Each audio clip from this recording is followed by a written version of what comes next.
Les amis, bienvenue à tous dans ce nouveau concept de vidéo, les chroniques du bord.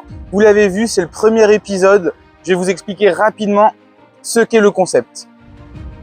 Je vous présente quelques sessions de pêche du bord de mer, du surfcasting, de la pêche au toc, en iso-fishing, de la pêche au leurre. Il n'y a pas forcément de synergie entre les sessions.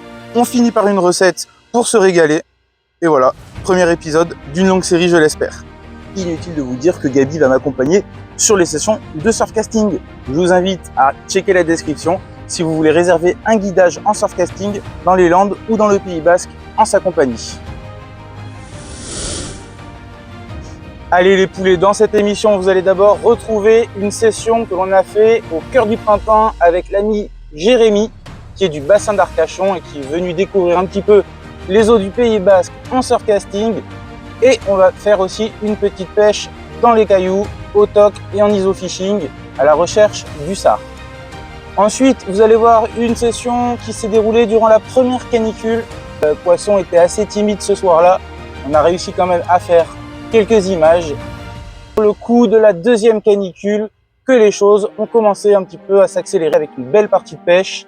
Et on finira la vidéo avec une recette d'un sard avec une petite poêlée de légumes, du potager, tout artisanal, tout fait maison. Les copains, on va se régaler.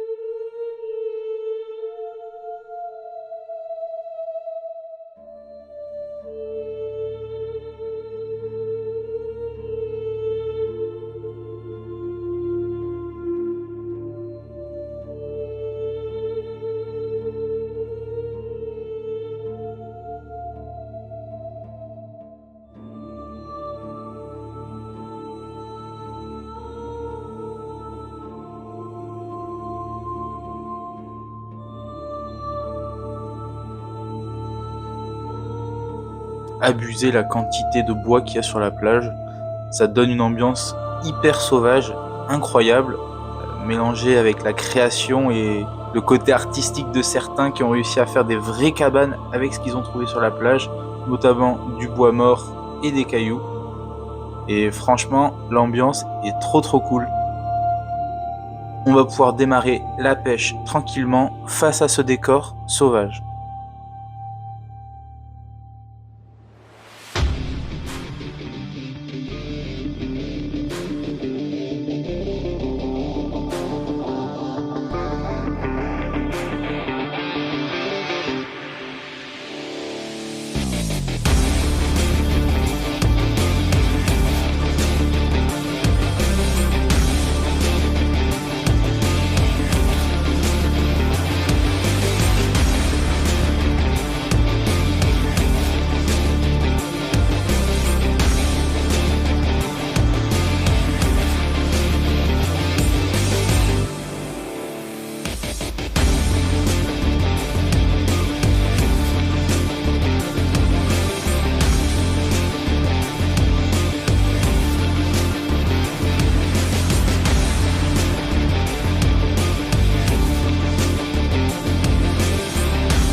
Après ce petit surfcasting matinal, direction le spot pour pêcher au bouchon et au toc. On va voir si on peut faire du sard. Je vous laisse avec un petit instant sparidé.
Je vais vous montrer rapidement les images d'une session qui a été très courte, malheureusement, mais pour deux raisons. La première, c'est que le surfcasting ou la pêche en général, des fois, avec toute la volonté, les résultats ne sont pas là, ne sont pas attendus. Mais là, c'était surtout pour la deuxième raison de pourquoi je veux vous montrer ces images. C'est parce que l'eau était très très sale, très encombrée, que ce soit avec des algues, avec des déchets humains, plastiques, des cordes, des ficelles. Ça nous a empêché de bien pêcher, même si je fais un pauvre sard qui était petit sur un montage qui ne tenait pas la route vu les conditions. Je l'ai quand même évidemment relâché, il était beaucoup trop petit. Mais pour vous montrer que des fois, voilà, les eaux ne sont pas si propres que l'on croit. Attention, même aux baigneurs, quand vous vous baignez, vérifiez toujours la qualité de l'eau. Et des fois, il vaut mieux ne pas se baigner et bouger un petit peu pour trouver des plages beaucoup plus propres. Place les amis aux sessions durant la canicule. Je vous laisse la première session avec un coucher de soleil qui m'a régalé comme bien souvent au bord de l'eau.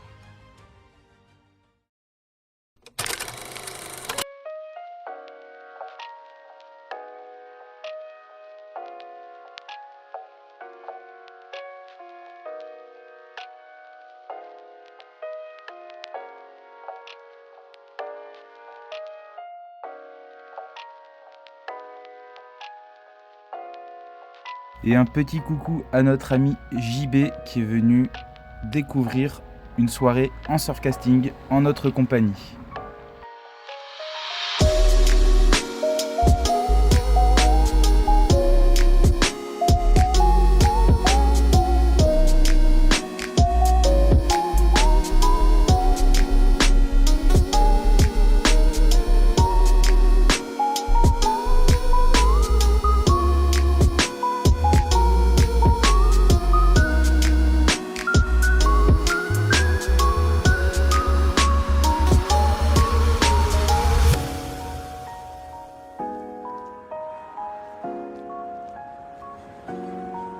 Alors oui, Gabi est proche de ses poissons, mais surtout il coupe au ras de la gueule du poisson pour pouvoir le relâcher quand celui-ci a engamé l'hameçon trop profondément.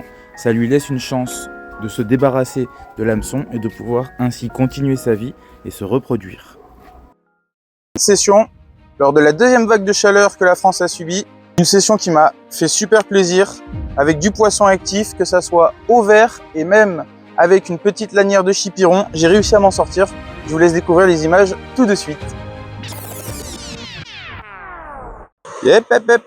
Tu comptais quand même pas regarder la vidéo sans t'abonner et laisser un petit pouce bleu. C'est hyper important pour nous. Ça récompense le travail derrière le montage et derrière le tournage. Donc, fais-le. Voilà, ça va te prendre 10 secondes. Là, normalement, c'est fait déjà. Merci à toi.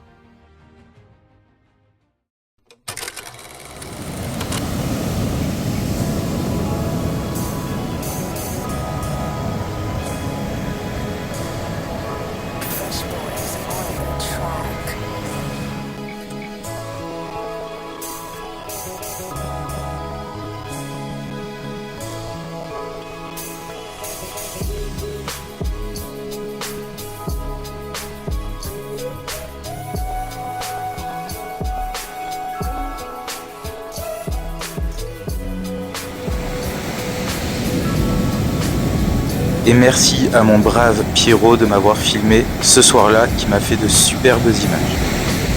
Et un petit coucou aux deux frères Doug. Et ben voilà. Attends, parce qu'il y a les enfants derrière. Eh oui, C'est joli. C'est joli.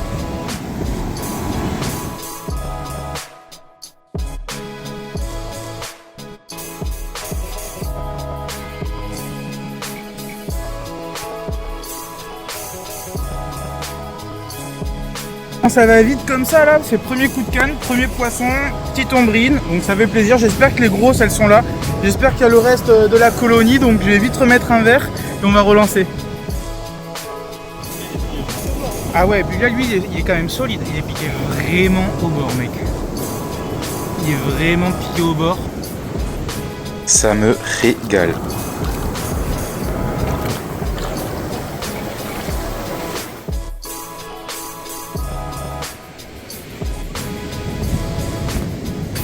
Il y a quelqu'un là-dessous quoi. Ouais. Dans la soirée, il y a eu pas mal de petits bars mouchetés qui sont venus taper dans les verres. Alors je les ai remis à l'eau, mais c'est vrai que ça parasitait un petit peu la pêche. C'est pour ça qu'à la tombée de la nuit, j'ai changé de stratégie. J'ai pris un peu de chipiron et j'en ai fait un petit boudin sur un traînard en 33 centièmes.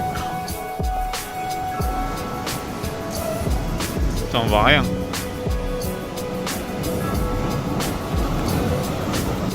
Ah, Il est joli. solide hein.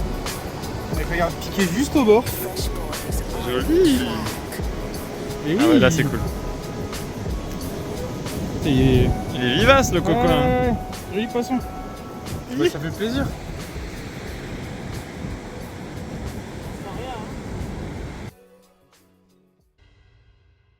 Allez, c'est parti les copains pour cuisiner le sard que vous venez de voir. On va essayer de le sublimer avec les produits que j'ai dans mon potager.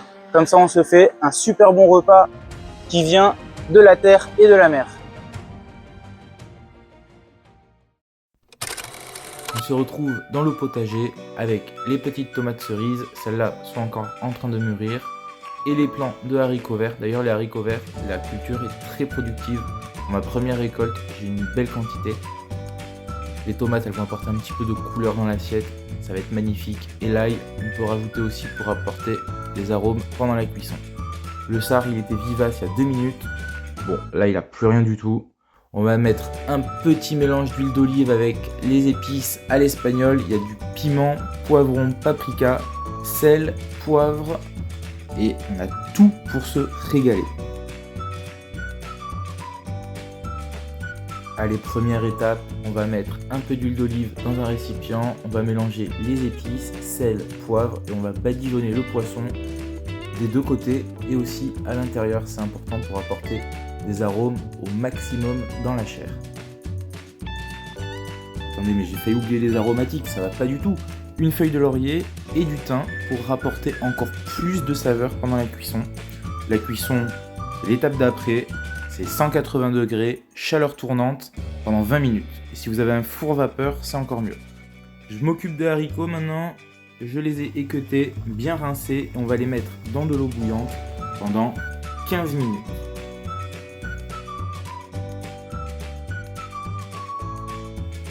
Un petit peu d'ail que je vais couper en morceaux et avec une petite noisette de beurre on va pouvoir faire revenir les tomates, rajouter l'ail et rajouter les haricots après les avoir égouttés.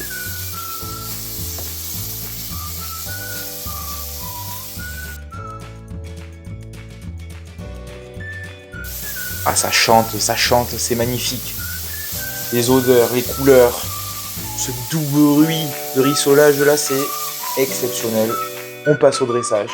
Tout est fait maison, tout est délicieux. Et franchement, vous allez vous faire soit des heureux à la maison, soit vous régaler vous-même de la récompense de cette pêche. Et surtout, bon appétit. Fin de l'épisode numéro 1 des Chroniques du bord. J'espère que l'émission et le concept vous ont plu. On va se faire rapidement un épisode 2 si c'est le cas. En attendant, je vous laisse une vidéo ici et une vidéo par là. nos autres aventures que vous pouvez retrouver sur la chaîne YouTube. Je vous mets une vidéo de surfcasting et je vous mets une vidéo de pêche du bord, mais sur une autre technique. Merci beaucoup, à très vite.